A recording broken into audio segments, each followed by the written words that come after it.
بتاؤ.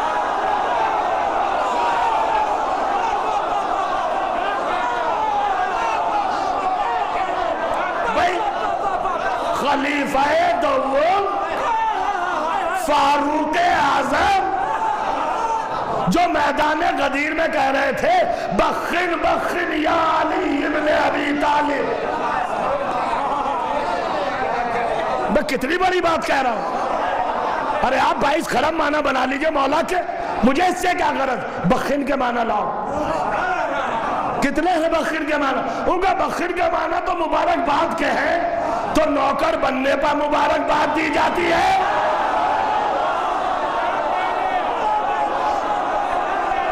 کائیں دی جاتی ہے؟ سلوات پڑھ دے محمد و آل. کمال ہے, کمال ہے. دیکھیے ہم بڑے انصاف پسند ہیں, ہم کسی کی بات کو چھپاتے نہیں.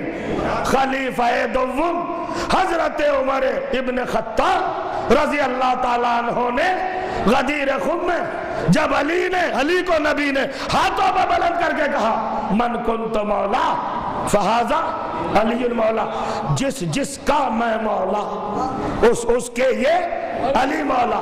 فوراً ہی کہا سب سے پہلے بولنے والے خلیفہ دوم. ہم بات رہی سی بات ہے, شکریہ ادا کرتے. بخن بخن لکا یا علی ابن ابی طالب.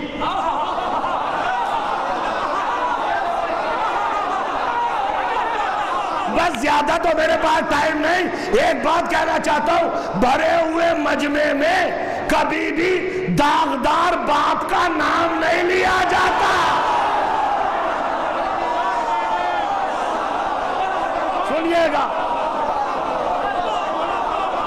یہی نہیں ہے غدیر کہ حضرت عمر کی نظر میں علی مولا ہے. نہیں نہیں, حضرت عمر کی نظر میں ابو طالب بھی اس لائق ہے کہ ان کا نام لیا جائے.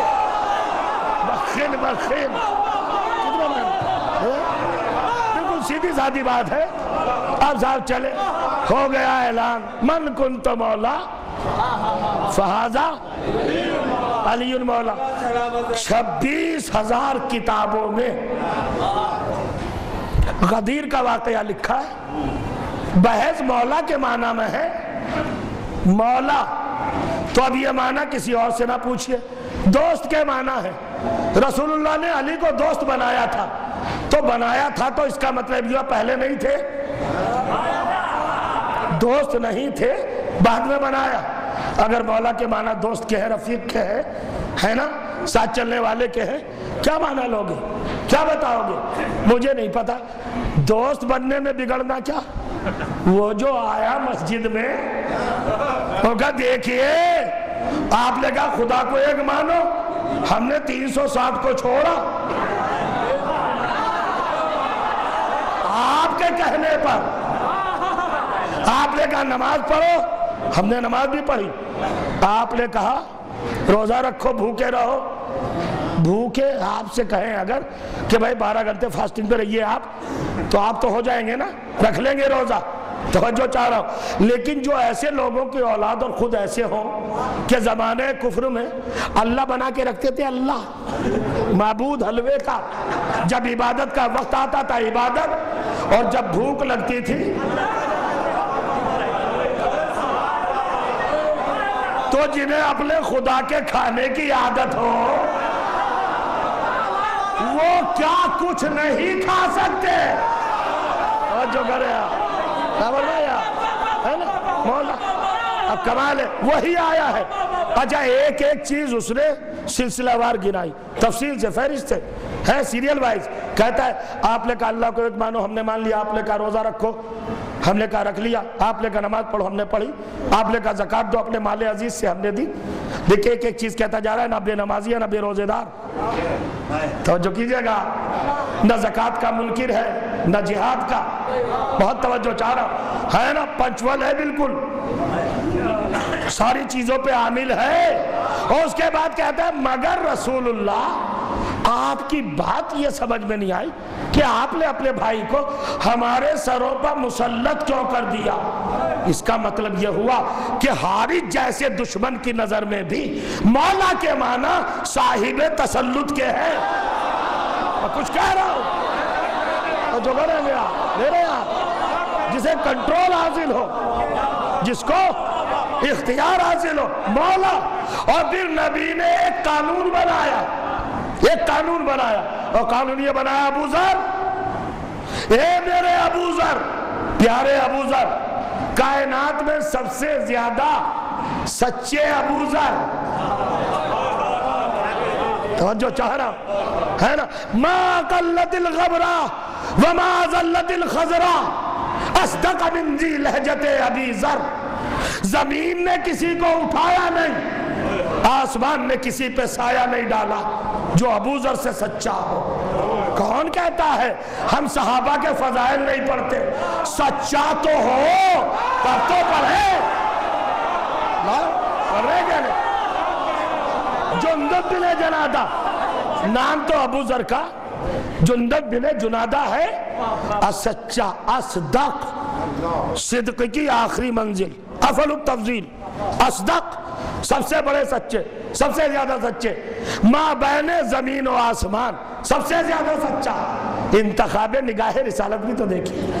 اب رسول اللہ نے کہا ابو ذر لبیک یا سیدی و مولایا، کبھی اتنا کرو کہ کھڑے ہو کر اذان کہہ دو۔ اب اذان کہی اور پہلی بار ولایت کا ذکر ہوا، اذان میں ولایت کا ذکر۔ اب جب ابو ذر نے کہا اشہد ان محمد الرسول اللہ، اور ان دونوں کلموں کے بعد، دونوں فصلوں کے بعد انہوں نے کہا اشہد ان علی امیر المومنین ولی اللہ، تو جیسے کچھ لوگ آج بھاگے چلے آتے ہیں نا،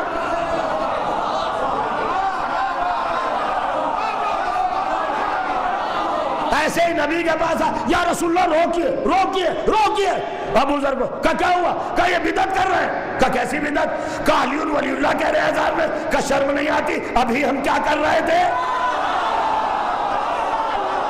ابھی ہم کیا کر رہے تھے بھائی؟ دین کامل ہو رہا تھا، ہم کیا کر رہے تھے؟ ان کا صاحب اذان میں دیکھیں، کتاب کا نام لکھ دیجئے، آپ اپنے ذہن میں رکھ لیجئے، نوٹ کر لیجئے، میں لکھ رہا ہوں، کتاب کا نام بتا رہا ہوں، السلافہ فی اخبار الصحابہ، مخطوط کتاب ہے، شام کے کتب خانے میں۔ ایسی جگہ رکھی ہے کتاب بھی جہاں سے ہمیشہ علی کے خلاف آوازیں اٹھتی، شام میں کتاب جا کے پڑھیے، اس میں یہ واقعہ ہے۔ اذان ہوئی، غدیر میں بیعت ہوئی، کیا تھا اذان کے اندر؟ توجہ چاہ رہا، ایک فقرہ بلال نے کہا، ایک فقرہ ابو ذر نے کہا۔ بلال نے کہا حیا علی خیر العمل، حیا علی خیر العمل۔ خدا کی قسم عجیب طوفان آنے والا ہے آپ کے ذہنوں میں، جا میں لا رہا ہوں۔ دو فقرے اذان میں تھے اور خلیفہ اول کے وقت تک رہے، توجہ چاہ رہا ہوں، علی ولی اللہ بھی اور حیا علی خیر العمل بھی ہے نا۔ بعد میں یہ دونوں فقرے نکالے گئے۔ اس وقت میرے پاس وقت نہیں کہ میں حوالے بھی دیتا جاؤں، ریفرنس دیتا جاؤں، اگر ضرورت پڑی تو پوچھ لیجئے گا۔ چلیے صاحب، آپ آج اذان دے رہے ہیں مگر محمد الرسول اللہ کہا آپ نے، اشہد ان محمد رسول اللہ، اور فوراً حیا علی الصلاۃ، ادھر محمد کی بات آئی ادھر نماز۔ یہ علی ولی اللہ کہا گئے، کہا اگر علی کو ولی کہیں گے تو بھی ہمارا کیا ہوگا؟ وہ جو ہم نے منتخب کیا ہے، پھر دنیا والے نہیں پوچھیں گے کہ بھائی جب تم غدیر سے علی کو ولی مان رہے ہو تو پھر علی کی جگہ پر کسی کی گنجائش کیا ہے؟ اور جو چلا تو ثقیفہ کا پروگرام سارے ختم ہو جائے گا۔ تو ہم کسی کو برا نہیں کہتے، یہ ان کی فطری مجبوری ہے، یہ ذاتی مجبوری ہے، چونکہ اگر وہ علی ولی اللہ کہے تو ان کا اپنا خلافت والا سبجیکٹ ختم ہو جائے گا۔ دیکھیں میں لاجک پیش کر رہا ہوں بھائی، اسی لیے تو انہوں نے بنایا، یہی فاؤنڈیشن بنا کے، یہ بیس بنا کے کہ نبی کسی کو اپنے بعد خلیفہ بنا ہی نہیں گئے، ولی بنا کے نہیں گئے۔ تو اگر وہ اذان میں علی ولی اللہ کہے تو سوال اٹھے گا کہ نہیں کہ اذان میں تو تم کہہ رہے ہو ولی، کہاں سے لائے ہو یہ ولی؟ تو جواب دیں گے نا غدیر سے لائے، تو فوراً سوال اٹھے گا جب غدیر میں ولی بنا لیا تو پھر ثقیفہ کی کیا ضرورت تھی؟ توجہ کریں آپ، توجہ کریں آپ۔ تو یہ کاز پہ ضرب پڑ رہی ہے، یہ مقصد پر ضرب پڑ رہی ہے، ہتھوڑا بہت بڑا چکنا چور کر رہا ہے پروگرام کو. انہوں نے کہا ہم علی ولی اللہ کہتے ہی نہیں. تو چلیے صاحب یہ تو ان کی بات رہی ہے نا. اگر علی ولی اللہ کہیں گے تو علی کی مولائیت فوراً چلی آئے گی، پھر علی کو مولا ماننا پڑے گا، پھر تو کوئی رہبر رہے گا ہی نہیں. علی رہیں گے سب ختم. اس لیے کہا علی ولی اللہ نہیں. چلو علی ولی اللہ شوق سے ہٹا دو، نماز سے اذان سے ہٹا دیا، ہٹا دو، کوئی شکوہ نہیں. مگر بھائی اس حی علی خیر العمل میں کیا تھا؟ سنیے گا، سنیے مکال ہو گیا، دیکھیں گا مولانا. علی ولی اللہ سے تو آپ کا راز آشکار ہو جائے گا، آپ کا بھید کھل جائے گا، آپ کا پروگرام ہی ختم ہو جائے گا. اگر آپ علی ولی اللہ کہے نہ کہو، علی ولی اللہ نہ کہو، یہ ہر ایک زبان کو زیب بھی نہیں دیتا. مت کہو.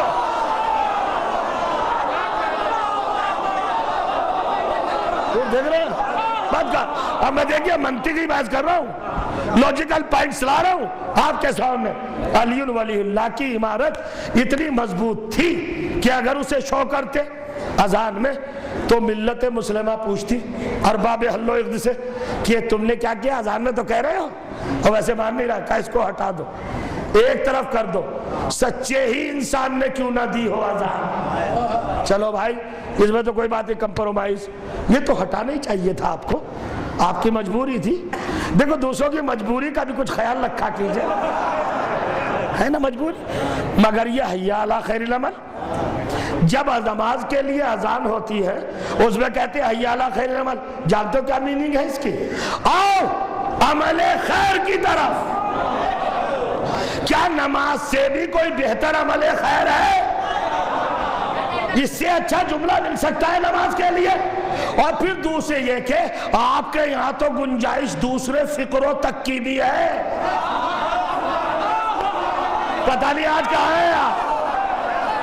جس اذان میں آپ حی علی خیر العمل کہتے ہوئے ہچکچا رہے ہیں، اسی اذان میں آپ نے الصلاۃ خیر من النوم نہیں کہا. الصلاۃ خیر من النوم کا مطلب کیا ہے؟ نماز سونے سے بہتر. بس سونے سے بہتر ہے، بس، اور کسی چیز سے بہتر نہیں. محدود ہو گئی نا نماز. لگتا ہے کہ کسی باوقار کا جملہ نہیں.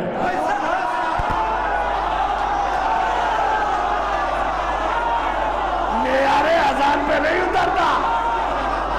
سنیے گا، دیکھئے معیار اذان پہ آتا ہی نہیں. آپ نے نماز کو محدود کر دیا، آپ نے نماز کا گلا گھوٹ دیا. الصلاۃ خیر من النوم، نماز سونے سے بہتر ہے. جیب کاٹتا رہو، چوری کرتا رہو، بس سوؤں نہیں. یہ کسی کا سونا بھی کھل رہا ہے. سونے سے بہتر ہے. اب چلیے صاحب میری طنز کی عادت نہیں ہے، میں تو پھر آپ کو قرآن میں لے کے آتا ہوں. اذان من اللہ ورسولہ، توجہ چاہ رہا ہوں، ہے نا. اذان من اللہ ورسولہ. عجیب کرے، عجیب و غریب بات ہے. پروردگار عالم فرماتا ہے اللہ کی طرف سے اذان اور رسول کی طرف سے اذان یوم الحج الاکبر، حج اکبر کے دن. کیا تھی؟ جاؤ ساری تفسیریں دیکھ جاؤ. علی کے جہاں بہت سارے نام ہیں، مرتضی، علی، حیدر، زرغام، کرار، غیر فرار، غالب، کل غالب، اسد، حینا، لیث، ہزبرج، یہ سارے نام ہیں علی کے. مرتضی، مجتبی، شیر، دلیر، شجاع، شاہ مردہ، شیر یزدہ، قوت پروردگار، لا فتح الا علی، لا سیف الا ذوالفقار. یہ تو ایک ردھم ہے نا. تو جو جا رہا بہت سارے نام ہیں. علی کے ناموں میں دیکھو ایک نام اذان بھی ہے. تو سوچو تو صحیح، جو خود اذان ہو، جو خود اذان ہو، اس کے لیے یہ بحث کرنا کہ جزو اذان ہے یا نہیں. کیا مطلب؟ تفسیر میں ہے، توجہ کیجئے گا. اب دو فکرے آپ کے سامنے رکھ رہا ہوں، وقت ہو گیا ہے، بس زیادہ دیر نہیں ہے نا. نماز کے اندر اذان میں آپ نے ولایت کی گواہی نہیں دی. توجہ ہے نا.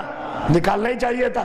غالباً میں سمجھا چکا اپنے دوستوں کو، اپنے بھائیوں کو، چھوٹے بھائیوں کو کہ اگر علی ولی اللہ وہ کہیں گے تو پھر اکیلے علی کو ماننا پڑے گا، ہے نا، سب کا انکار کرنا پڑے گا۔ اب چونکہ اقرار اوروں کا بھی کرنا ہے، بزرگان دین ہے بھائی، ان کو بھی تو ماننا ہے نا، تو اب ان کو مانیں گے تو علی ولی اللہ کو اذان سے نکالنا پڑے گا۔ چلو علی ولی اللہ کا تو لوجک سمجھ میں آتا ہے کہ نکالا ضرورتاً، تمہاری ضرورت تھی، مگر یہ حی علی خیر العمل، کیا نماز خیر عمل نہیں ہے؟ سب سے اچھا عمل نہیں ہے؟ اگر یہ قبول تو سب قبول، اس سے بہتر عمل کون ہوگا؟ مگر اللہ نے کہا یہ ہے جبر مشیت، توجہ چاہ رہا ہوں، یہ ہے جبر مشیت، ایک چیز کو تم نکالو، ایک چیز کو میں نکلواؤں گا۔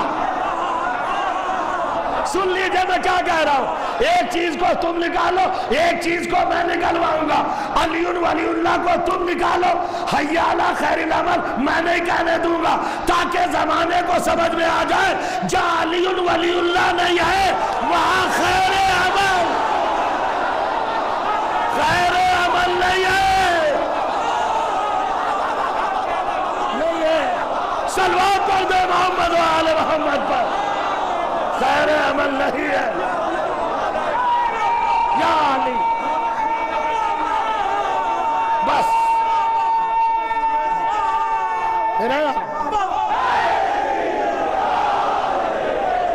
جہاں علی نہیں، جہاں جہاں جہاں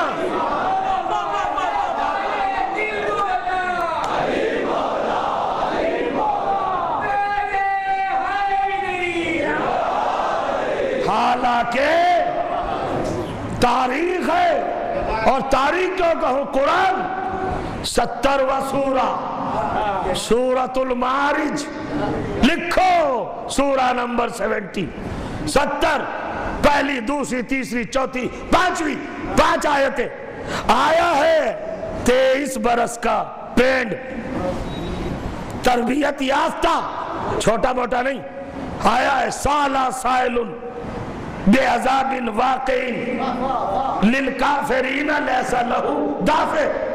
کیا کہہ رہا ہے قرآن؟ کبھی قرآن میں جھانک کے دیکھا؟ یہ کوئی روایت تھوڑی ہے، یہ کوئی حدیث تھوڑی ہے جو مجھ جیسے لوگوں نے، آپ جیسے لوگوں نے بنا دی ہو، یہ اللہ کا کلام ہے۔ ایک سائل نے سوال کیا، ایسے عذاب کا، ایسا عذاب مانگا ہے نا، واقعین للکافرین، جو کافروں پر نازل ہوتا ہے۔ عذاب کون مانگ رہا ہے؟ نمازی۔ عذاب کون مانگ رہا ہے؟ روزے دار۔ عذاب کون مانگ رہا ہے؟ کلمہ گو مسلمان۔ بھیا تو مسلمان ہے، کافروں والا عذاب کیوں مانگ رہا ہے؟ مسلمانوں والا مانگ، کوئی چیز مسلمانوں والی مانگ، یا رسول اللہ جنت دے دیجئے، کوثر دے دیجئے، حور و غلمان دے دیجئے، اور اگر یہی نہیں دیتا ہے نا، نہیں مانگتا، شرم آتی ہے، تو جل یہ کہتے کہ بھائی آدم کے خلافت کا انکار شیطان نے کیا تھا معبود، اس نے زندگی مانگی تھی، اس کو تو نے وقت معلوم تک کی دی، مجھے تو نامعلوم تک کی دے دے۔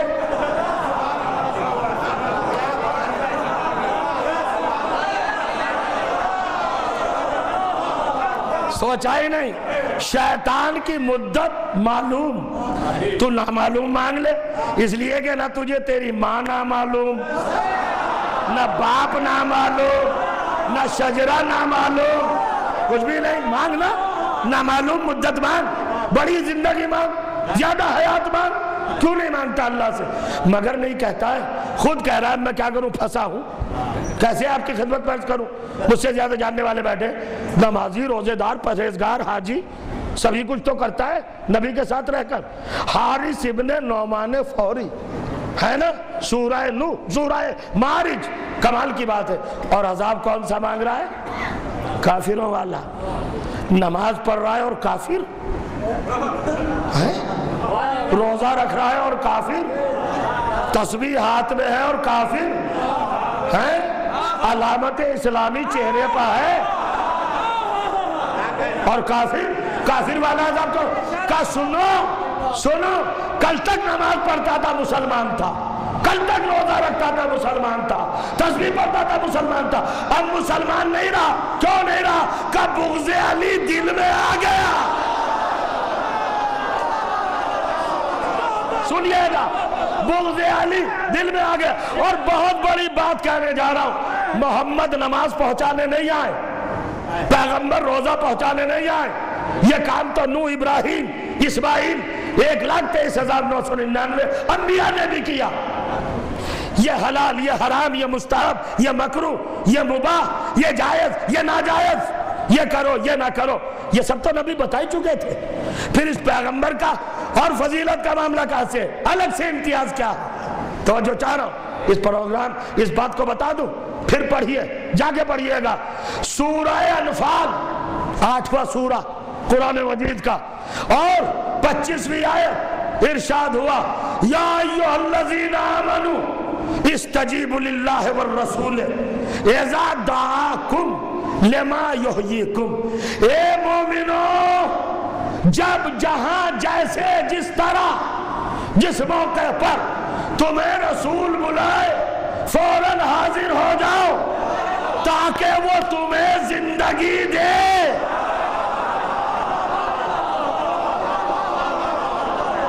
مسلمانوں، خالی محمد کو نماز کا مبلغ ہی نہ کہو، روزے کا مبلغ ہی نہ کہو، یہ زندگی دینے آیا ہے۔ تو جو نبی زندگی دینے آیا تھا، دشمن علی اس سے کیا مانگ رہا ہے؟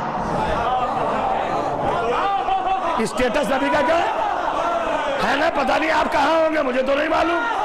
اللہ کہہ رہا ہے یہ زندگی دیتا ہے، قرآن کہہ رہا ہے آپ کا، سورہ انفال 25ویں آیت، ابھی جا کے پڑھیے گا 8واں سورہ 25ویں آیت۔ اللہ نے کہہ دیا ہے میرا نبی، میرا رسول زندگی دیتا ہے۔ کیا کہنا حضور کا؟ اور صحابہ نے کس کس طرح زندگی لی، اپنے مذہب کو چھوڑ کے آئے، بڑی عظمت ہے ان کی، مگر یہ بدبخت جو کہہ رہا ہے رسول اللہ عذاب آ جائے، رسول تو آیا زندگی دینے اور تو رسول سے مانگ رہا ہے عذاب۔ اسے کہا نہیں، میں جانتا ہوں کہ رسول زندگی دینے آیا، مگر یہ سب کچھ دے سکتا ہے، محدود نہیں ہے، پھر عذاب تو مانگ رہا ہے۔ کبھی دیکھو بات کل اتنی سی ہے کہ میں کافر تو ہو گیا، توجہ، میں کافر تو ہو گیا اور اسی لیے کافروں والا عذاب مانگا، مگر میں کافر ہوں، بے غیرت نہیں ہوں۔ سنیے گا، میں کافر تو ہوں، مگر بے غیرت نہیں ہوں۔ کیا مطلب؟ کہ اگر علی کو ماننا پسند نہیں تو پھر زندہ رہنا بھی پسند نہیں، کافر ہے۔ وہ جو چاہ رہا غیرت دار کافر ہے، اگر علی ولی اللہ نہیں کہا تو زندہ بھی نہیں رہا۔ یہ کیسے بے غیرت ہے، علی ولی اللہ بھی نہیں کہتے اور زمین پہ دندنا بھی نہیں۔ توجہ کرے آپ، یہ ہے منزل۔ میں نے 3 دن پہلے آپ کی خدمت پہ عرض کیا تھا، جتنا مضبوط، جتنا اسٹرانگ، جتنا مستحکم، جتنا مستقل اور جتنا توجہ چاہ رہا ہوں سالڈ غدیر کا پروگرام ہے، ادھر کوئی پروگرام ہی نہیں۔ واللہ یعصمک من الناس، اللہ بچائے گا لوگوں کے شر سے۔ یہ خیبر میں کہتا تو سمجھ میں آتی، ایک طرف کافر ایک طرف مسلمان، کہ شر سے بچائے گا۔ آپ جاگ رہے ہیں، سو رہے ہیں؟ خیبر میں ادھر کافر ادھر مسلمان، خندق میں ادھر کافر ادھر مسلمان، بدر میں ادھر کافر ادھر مسلمان، احد میں ادھر کافر ادھر مسلمان۔ تو مسلمان اور کفر کا ٹکراؤ ہے نا، مگر غدیر میں تو سارے حاجی ہیں۔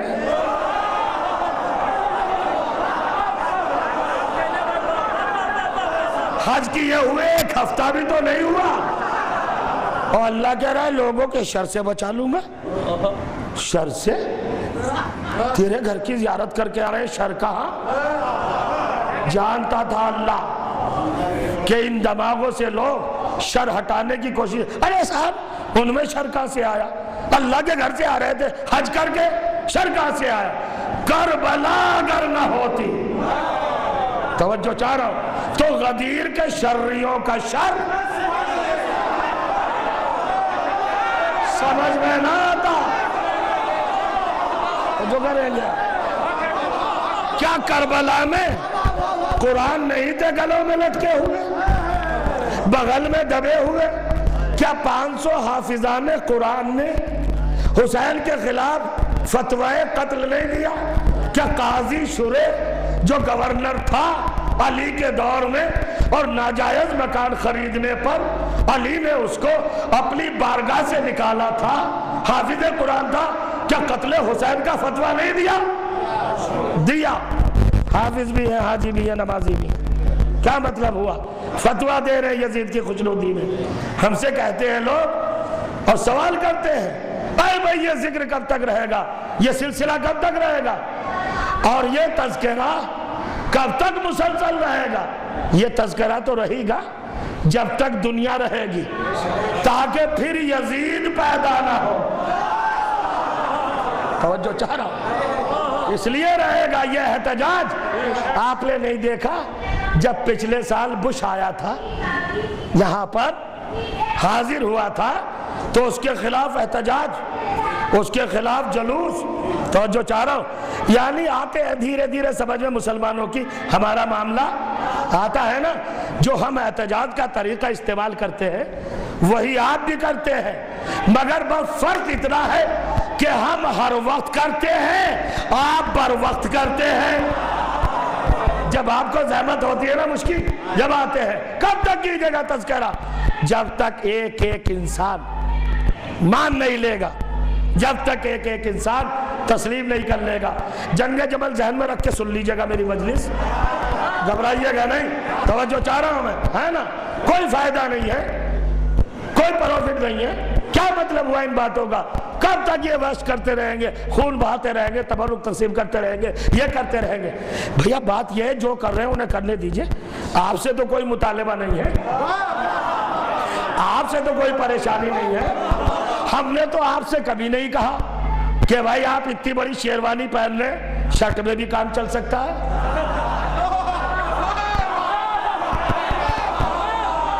چل سکتا ہے کیا نہیں؟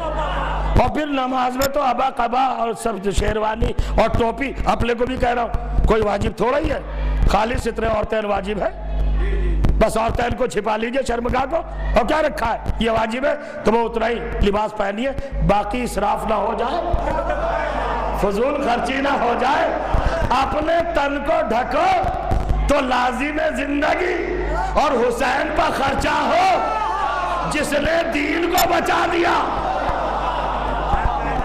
دیکھو پھر ایک جملہ اور کہہ رہا ہوں، اور اپنے پاس تعویذ بنا کے رکھ لینا، اسلام بچانے کے لیے خالی ایک سر کافی تھا حسین کا، حسین نے 71 اور کیوں دیے؟ اسی لیے تاکہ لوگ میرے اوپر خرچہ کرنے والوں کو اسراف کا تانا نہ دے۔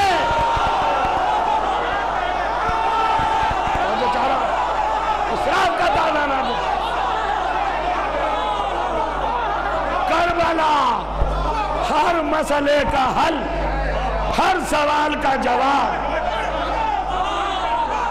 ہر اعتراض کا جواب ہے، اور مسکت جواب ہے، زبانیں نہیں کھل سکتی۔ یہ فرش عزا کسی اور کا نہیں، یہ زینب اولیاء مقام کا بچھایا ہوا ہے۔ اس فرش عزا کی حفاظت میں بہت کچھ پڑھنا پڑا ہے بی بی کو۔ دیکھو اس سے نہ کھیلو، اس کی مخالفت نہ کرو، بی بی اتنی مضبوط عصمت صغرا پر کبریٰ وسطیٰ پر فائز ہے کہ یزید کے گھر میں ماتم کرا دیا، عزا خانہ وہاں قائم کر دیا، اور پھر ہم سے کہتے ہیں آپ روتے بھی ہیں، بیان بھی کرتے ہیں، نہ روئے تو کیا کریں؟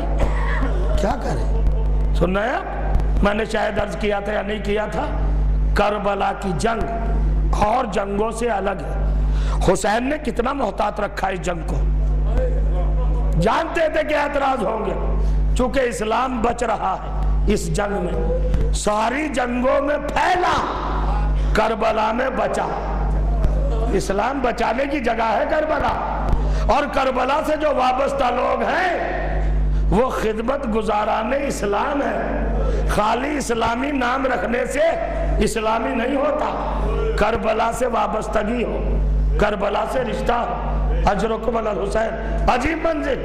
دیکھیے خیبر ہے، خندق ہے، بدر ہے، احد ہے، بڑی بڑی دنیا کی جنگیں ہوئی، مہابھارت ہوئی، موہنجودڑو کی تحریک ہے نا، ہڑپا ہے، تہذیب ہڑپا، جنگیں ہوئی، بہت ساری جنگیں ہوئی، ہر طرح کی جنگیں ہوئی، مگر اعداد و شمار آپ کو نہیں ملیں گے تاریخ میں، نام ملے گا۔ لیکن کربلا کی جنگ کتنی محتاط ہے، سب کچھ مل جائے گا، ایک ایک چیز کا ایک اور ایک حساب۔ پیاس کتنے گھنٹے کی تھی؟ 72۔ بھوک کتنے گھنٹے کی تھی؟ 72۔ فلاں سپاہی کا کتنا سن تھا؟ فلاں کی کتنی عمر تھی؟ گھوڑے کتنے تھے؟ ناکے کتنے تھے؟ تلواریں کتنے تھی؟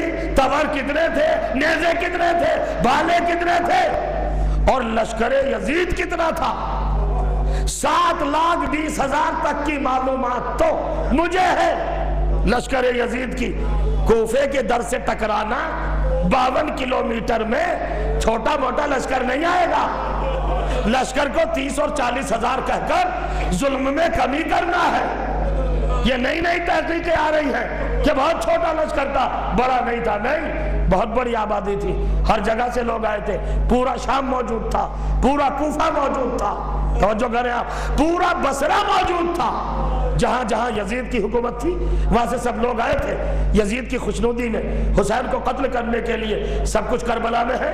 ارے کمال ہو گیا، کمال ہو گیا، ہماری جانیں قربان ہو جائیں سرکار مین عریش پر، خدائے سخن پر، حسین کے جسم کے زخم تک گن دیے۔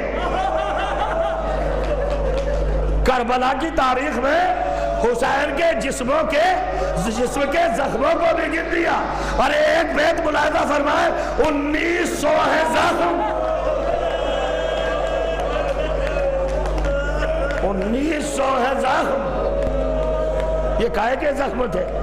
میں آ گیا نا، آپ کے قریب تک آ گیا، میں آپ کو بتانا چاہتا ہوں کیا ہوا کربلا میں، کتنی محتاط ہے، سب کچھ لکھ دیا گیا، سب کچھ بتا دیا گیا، ہر چیز کا اعداد و شمار، کاؤنٹنگ، سب کچھ ہے کربلا میں، ہر چیز ملے گی۔ اب کہوں بیمار کربلا کے عزاداروں، ایک جملہ کہوں، کربلا کی تاریخ میں سب کچھ مل گیا، مگر دو چیزوں کا پتہ نہیں چلا۔ ایک تو یہ معلوم نہ ہوا کہ سید سجاد کی پشت پر کتنے تازیانے لگے۔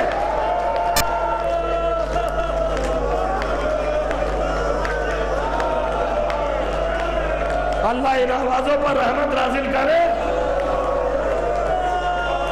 خدا آپ کو کسی غم میں نہ رلائے سوائے غم مظلوم کربلا۔ سید سجاد کی پشت پاک پر کتنے درے لگے، جب کوئی سیدانی روئی تب شبر نے تازیانہ، جب کوئی بچی روئی تب شبر نے تازیانہ۔ اور دوسری چیز کیا ہے جس کا کربلا میں پتہ نہیں چلا؟ سکینہ کی پیاس کب بجھی۔ روتے ہوئے اٹھیے گا، بچی ہے 3 برس کی، ارے ابو طالب کے گھرانے سے ظالموں نے کس کس طرح بدلے لیے اور کیا کیا ظلم کیا۔ آدھے منٹ کی روایت سنانا چاہتا ہوں، اگر روتے ہوئے نہ اٹھے تو پھر بات ہی کیا ہے۔ اگر معصومہ عالم کی بارگاہ میں نذرانہ عشق کا سلسلہ استوار نہ ہوا تو پھر بیان میں کیا طاقت ہے۔ ابو طالب کی اولاد سے، علی کی اولاد سے کس کس طرح کے بدلے لیے، کیا ظلم ہوئے۔ یہ کربلا والے تھے جو جھیل گئے۔ میرے ساتھ آئیے، سن 40 ہجری میں کوفے کے اندر حکومت ہے مولا کائنات کی، مولا ہے حاکم کوفہ، اور علی کے 18 بیٹے۔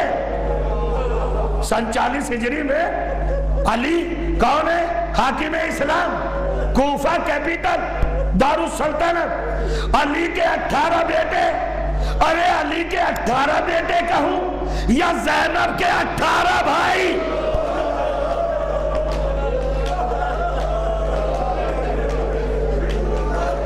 جب بھائیوں کا جی چاہتا کہ ثانیہ زہرا کی زیارت کرے تو مولا کی بارگاہ میں آتے، بابا ثانیہ زہرا کی زیارت کو دل چاہ رہا کہ تو جاؤ مدینے سے بہن کو لے آؤ۔ 18 بھائی جاتے اور لے کے آتے، اور کوفے کے باہر حضرت عباس اعلان کرتے، خبردار کوفے والوں، نظریں نہ اٹھانا، ثانیہ زہرا آ رہی ہے۔ جہاں 20 سال پہلے یہ عالم ہو میرے عزیزوں، وہاں 21 سال کے بعد زینب آئی۔ عالم کیا ہے؟ ہاتھ پسے گردن سے بندھے ہو، بے کجاوا اونٹ پا، پہلو میں ایک 3 برس کی بچی۔ آج سکینہ کا ماتم کرنا ہے نا، آج 9 سفر ہے، آج بچی باپ کے پاس جا رہی ہے، اہل حرم سے رخصت ہو رہی ہے، بھیا کو قید میں چھوڑ کے جا رہی ہے، مگر شہادت تک نہیں پہنچ پاؤں گا۔ جناب زینب کوفے میں آئی، بے کجاوا اونٹ کی پشت پر آپ تشریف فرما، آپ کے پہلو میں سکینہ کا دامن جلا ہوا، رخسار نیلے، کانوں کی لبوں سے خون جاری۔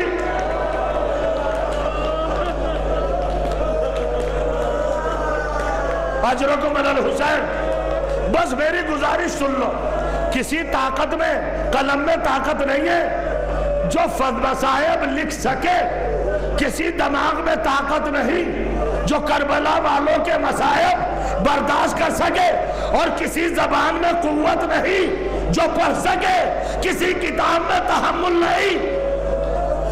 توجہ کریں آپ، میں ایک چھوٹی سی مصیبت بتا رہا ہوں۔ جب یہ قافلہ آیا کوفے کے بازار میں، تو جتنے بھی گھر تھے کوفے کے، ان سب پر تماشائی عورتیں۔ سننا ظلم کیا کیا ہوا، میں روایت کا رخ دکھا رہا ہوں، مصائب نہیں پڑھوں گا، منبر سے کہہ رہا ہوں مصائب نہیں پڑھوں گا، لیکن حالت غیر ہو جائے گی۔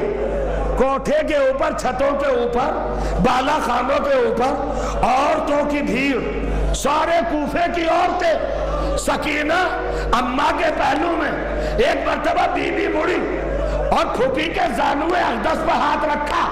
جناب زینب متوجہ ہوں، کیا بات ہے سکینہ؟ کہا پھوپھی اماں، وہ دور مکان کے اوپر، ایک چھت کے اوپر اس عورت کو دیکھ رہی ہو نا، وہ خاتون جو کھڑی ہے؟ کہاں دیکھ رہی ہوں، مگر سکینہ تم پہلی بار کوفے میں آئی ہو، تمہاری عمر 3 برس کی ہے، اس سے پہلے کبھی نہیں آئی، تم کیا جانو اس عورت کو؟ کہا نہیں پھوپھی اماں، ایسا کرے کہ اس کے لیے دعائیں خیر کر دیں، برداشت کر لینا تو کر لینا، مصائب نہیں پڑھوں گا۔ پھوپھی اماں، میری اچھی پھوپھی اماں، میری پیاری پھوپھی اماں، میری پاکیزہ پھوپھی اماں، اے میری رحیم و کریم۔ کیا بات ہے بیٹی؟ بیٹی اس عورت سے تیرا رشتہ کیا ہے؟ کیا جانتی ہے؟ وہ دور پہ کھڑی ہوئی ہے۔ کہا اماں اس کے لیے دعائیں خیر کر دیجئے۔ کہا مگر سکینہ کیوں؟ کہا پھوپھی اماں وہ مجھے شریف معلوم ہوتی ہے، وہ مجھے شریف معلوم ہوتی ہے۔ جناب زینب نے پوچھا بیٹی تجھے کیسے پتا کہ وہ شریف ہے؟ کہا پھوپھی اماں اس کے ہاتھ میں پتھر نہیں ہے، جس کے ہاتھ میں پتھر تھا وہ پتھر برسا رہا